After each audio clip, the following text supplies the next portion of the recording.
dalam prosesi pernikahan Bugis, saya lihat prosesi adatnya itu setelah Masih Mama Dampeng ini, kemudian saya lihat dilanjutkan dengan prosesi Mabeda. Nah, mungkin ini yang membedakan dari daerah-daerah lain ya, baik perempuan maupun mempelai laki-laki kan biasanya melakukan prosesi Mabeda ini. Sebenarnya makna yang terkandung dalam prosesi Mabeda ini apa sebenarnya, Pak? Dan mungkin saya juga bisa dijelaskan urutan-urutan yang sebenarnya yang pakem dalam budaya Bugis, baik itu dalam kalangan bangsawan ataupun dalam kalangan rakyat biasa. Karena prosesi ini saya lihat memang semuanya melakukan. Jarang saya lihat tidak melakukan prosesi adat ini. Mungkin bisa dijelaskan. Biasanya Mabeda itu sebenarnya adalah sebuah proses itu tadi di mana review ya. Setelah sungkeman tadi boleh dikata sang anak itu tadi sehebat apa dia, seperti saya katakan tadi, dia kembali bahwa dia adalah anak yang bukan siapa-siapa dalam lingkungan keluarga itu. Nah, lanjut itu tadi proses setelah sungkeman, seorang mak dampeng masih ngasih mak dampeng terus Mabeda itu muncullah tadi naluri itu tadi yang setelah suci keluarga pada muncul datang memberi kasih sayang, yang mereview kasih sayang di masa lalu, bahwa waktu kamu kecil kamu seperti ini. Nah sekarang kamu akan kamu akan memasuki masa itu tadi berumah tangga, mungkinlah kali terakhir ini kami bedaki. Jadi itu boleh dikata bernostalgia, mengenang masa lalu saat masih bayi, masih kecil, dimainin, dibedaki, diwangi-wangi atau di mana. Nah saat itulah kesempatan terakhir keluarga-keluarga ini tadi melampiaskan atau mengekspresikan kasih sayang terakhirnya terhadap status anak. Karena setelah nikah tadi dia bukan anak lagi, walaupun umurnya belia kecil, nikah muda, tapi statusnya sudah orang tua. Karena seorang manusia Bugis, walaupun dia usianya masih belia 12 tahun, 10 tahun misalkan, kapan dia habis menikah itu tomat-tomat dia sudah orang tua namanya, sudah bukan anak lagi. Nah, jadi dia masuk tahap dari anak menjadi tomat tua. Nah, disinilah mungkin saat-saat terakhir dari keluarga ini mengekspresikan bahwa kamu adalah anak saya, dimana masa lalu kamu adalah itu tadi bagian kami yang masih dianggap kecil anaknya.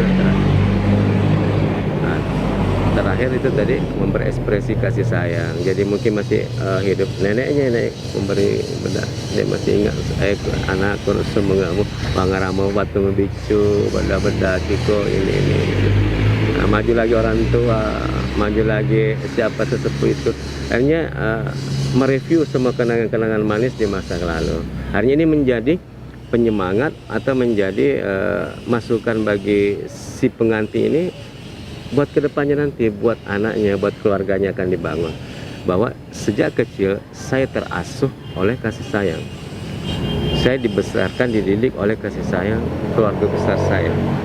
Nah inilah juga akan menjadi bekal saya buat anak saya kelak nanti, bahwa saya akan mengasuhnya dengan kasih sayang mulai dia lahir sampai dia menikah. Nah begitu puja si mempelai tadi kan dia rasakan bahwa saya disayangi ternyata sejak bayi sampai hari ini saya mau menikah, saya masih disayangi dengan tulus oleh keluarga besar saya. Nah ini juga harus saya perlakukan bagi diri saya dan bagi keturunan saya setelah saya memasuki jenjang pernikahan. Jadi intinya pesan-pesan kesan saya itu ditransfer, semuanya diingatkan, direview, ingat bahwa ini kamu ada seperti ini adalah berkat tadi akumulasi kasih sayang kita semua sampai hari ini kami tetap menyayangi kamu. Jadi cinta itu jangan pernah putus setelah ini. Transfer cinta itu, wariskan cinta itu dari kami ke kamu, dari kamu ke anak-anakmu. Nah mungkin seperti itu secara singkat. Sebenarnya kalau mau dibahas semuanya sangat panjang, karena mulai dari bahan bedak itu diambil ini diramu menjadi satu. Semua itu punya makna yang tersirat di dalamnya. Banyak yang sangat sakral. Makanya perkawinan Bugis itu subhanallah, betul-betul Allah Maha Suci menciptakan segala sesuatu ini penuh makna. Nah itu biasanya diwakilkan dengan proses itu. Oke. Itu dari segi makna ya. makna yang terkandung dalam prosesi mabeda itu atau memberikan bedak lah sama mempelai, apakah itu mempelai wanita atau mempelai laki-laki. Nah, sebenarnya ada nggak prosesi adat aturannya yang pakem misalnya prosesi ini harusnya dilakukan ini dulu, baru yang anak-anak mungkin, terus yang remaja atau yang dewasa, kemudian orang tua mungkin, karena selama ini saya lihat aturan-aturan itu kurang jelas. Misalnya siapa saja sukunya kacau ya, ada kekacauan di situ.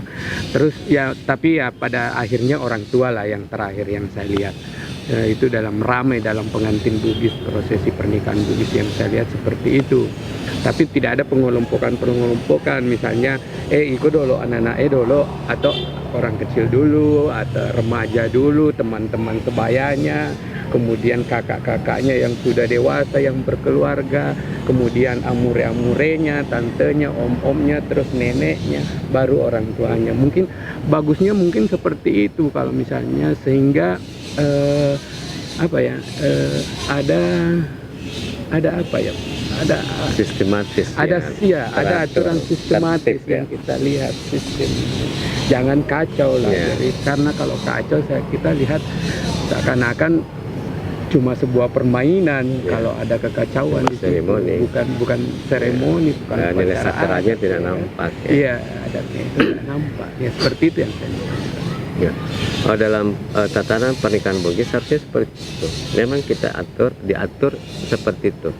Jadi biasanya diawali oleh tetua, setelah itu sudah sesepuh, baru siapa lagi di bawah itu level itu, paman, tante, di bawah itu saudara, terus terakhir ke orang tua, itu yang terakhir.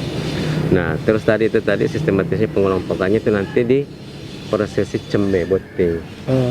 Karena di prosesi ceme boting itu memang ada bedanya dengan ceme boting Bugis kita boleh khususnya dibanding ceme boting daerah lain. Sebenarnya tidak ada aturan yang mengharuskan seperti yang saya ungkapkan tadi ya, pokoknya yang penting sesepuh, terus paman, om, terus orang tua, setelah itu acara bebas lah ya, bebas siapa saja yang ada di situ, yang mau bedaki ya bedakilah. Nah seperti itu sebenarnya yang saya bisa tarik kesimpulan dari itu cara dia. Namun itu harus terkontrol, bahwa nggak mesti semua maju, akhirnya kesan sakral dari acara itu hilang bias.